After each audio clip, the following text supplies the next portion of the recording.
From our Washington, D.C. studios, this is the Muslim News on Muslim Network TV. Assalamu alaikum.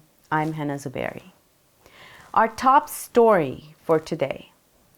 The Trump administration has revoked retired General Mark Milley's security clearance and personal security detail. Newly appointed Defense Secretary Pete Hegseth ordered the move, alongside a review to strip Milley of a retirement star. Milley, who served as Joint Chief Chairman from 2019 to 2023, was given protection after Iran threatened retaliation over the 2020 killing of General Qasem Soleimani. The Pentagon also removed Milley's portrait from its building just hours after Trump was sworn in. In his final hours, President Joe Biden issued a preemptive pardon for Milley and others fearing Trump's retaliation. Milley, who had clashed with Trump on security issues, expressed gratitude for Biden's decision, saying he wished to avoid unnecessary battles in retirement. A judge has temporarily blocked President Donald Trump's plan to freeze federal aid. District Judge Lauren Ali Khan ordered the Trump administration not to block funding for ongoing programs until Monday at a hearing in Washington, according to media reports.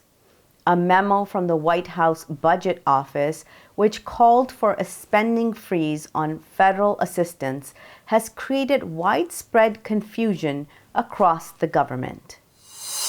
The House Democratic Caucus is holding an emergency meeting to discuss President Donald Trump's decision to freeze federal spending. House Minority Leader Hakeem Jeffries said that the caucus will discuss a comprehensive three-pronged counteroffensive anchored in appropriations, litigation strategy, and communication strategies. The move came a day after a memo from the White House Budget Office called for a spending freeze on federal assistance.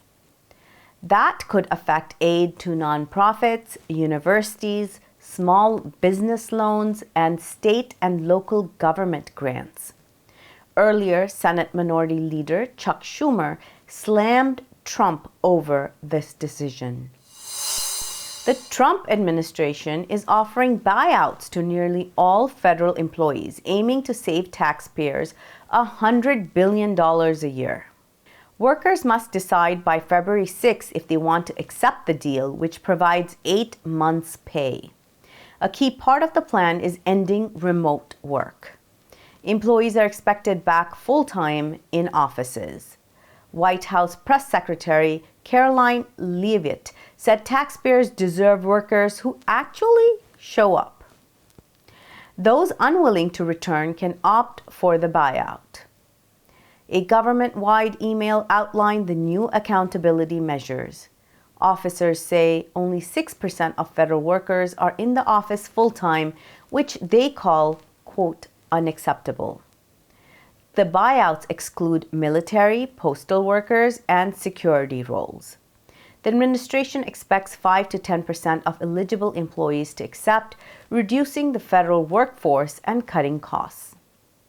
Employees who take the offer will retain pay and benefits until September 2025. The Senate has blocked a bill to sanction the International Criminal Court, or ICC, for its arrest warrants against Israeli officials over the genocide in Gaza. Senators who voted 54 to 45 on the Illegitimate Court Counteraction Act, falling short of the 60 votes required to prevail. Democratic Senator John Fetterman voted in favor, and Democratic Senator John Ossoff did not vote. Earlier this month, the bill passed the House of Representatives by an overwhelming margin, 243 to 140, in a signal of strong support for Israel. Majority Leader John Thune had urged Democrats to help pass the legislation.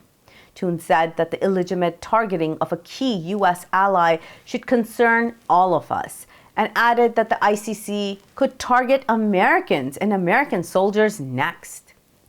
Senate Minority Leader Chuck Schumer said the bill is poorly drafted and deeply problematic.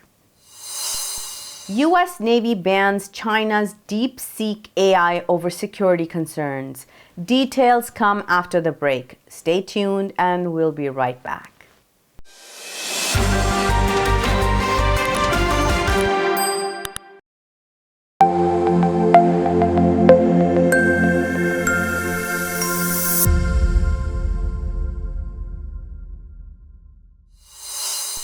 Welcome back.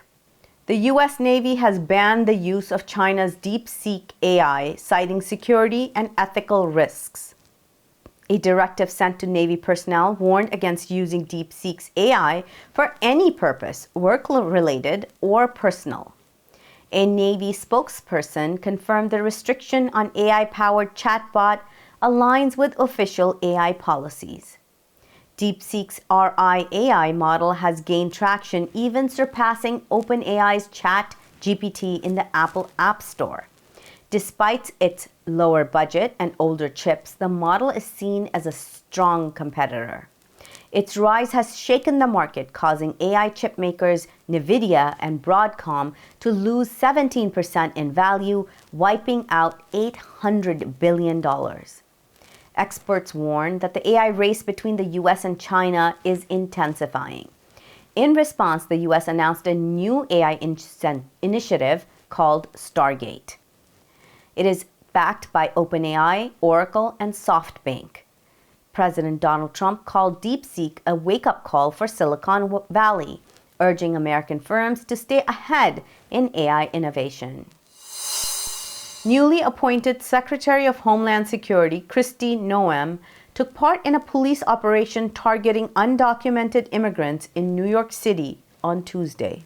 A post on the Department of Homeland Security's X account highlighted Noem's involvement in a U.S. Immigration and Customs Enforcement, or ICE, operation.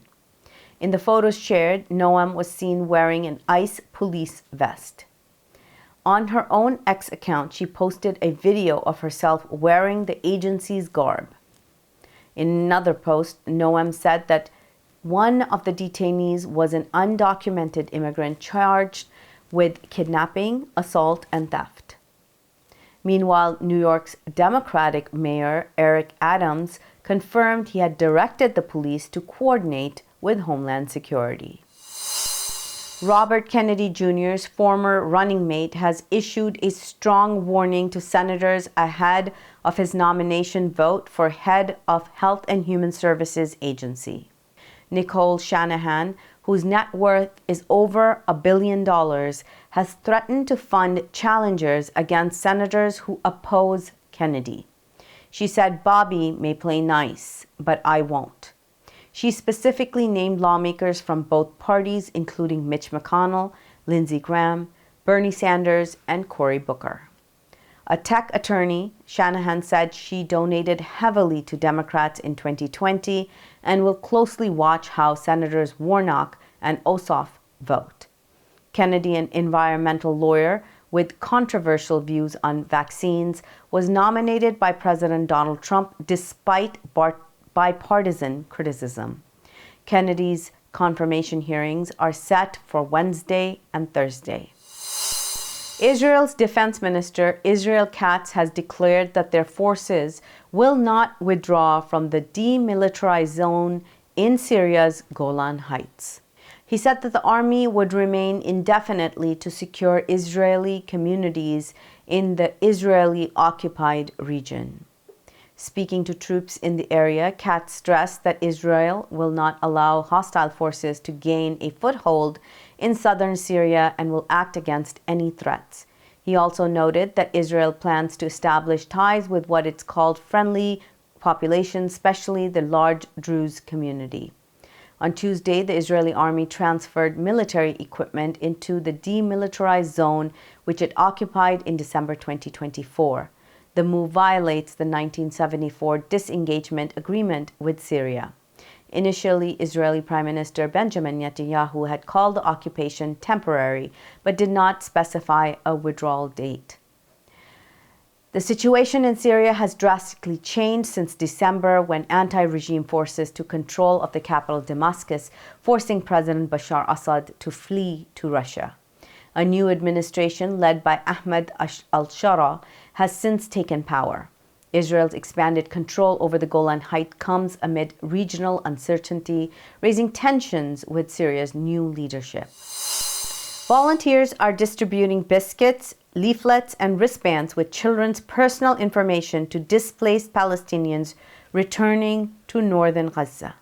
Saud Bakr, a worker at Auda Hospital, explained the wristbands are intended to help find the parents of children in case they are separated during the journey.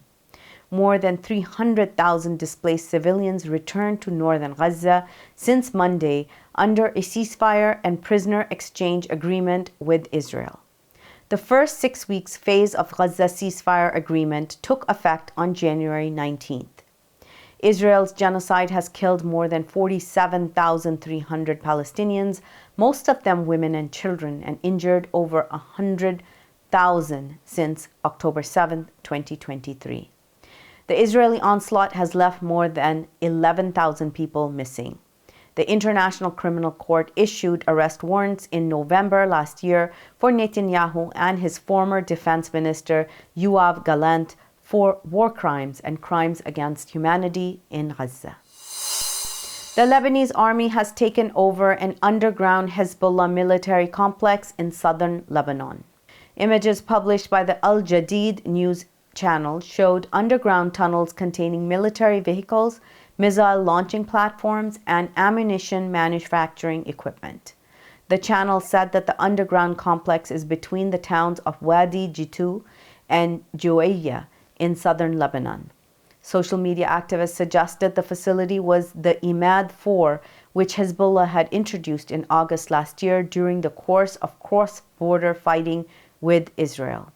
There were no comment from the Lebanese army or Hezbollah on the report. A fragile ceasefire has been in place since last November, ending a period of mutual shelling between Israel and Hezbollah that began on October 8, 2023. The Lebanese Health Ministry reports that since Israel's onslaught against Lebanon began on October 8, 2023, at least 4,000 people have been killed, including women, children, and health workers, and 16,753 others were injured. The Somali army on Tuesday killed 16 AlShabaab members in an operation in the eastern part of Hena region, according to state media. The army, alongside local forces, intensified a large-scale operation aimed at eliminating the Al-Qaeda-affiliated AlShabaab group.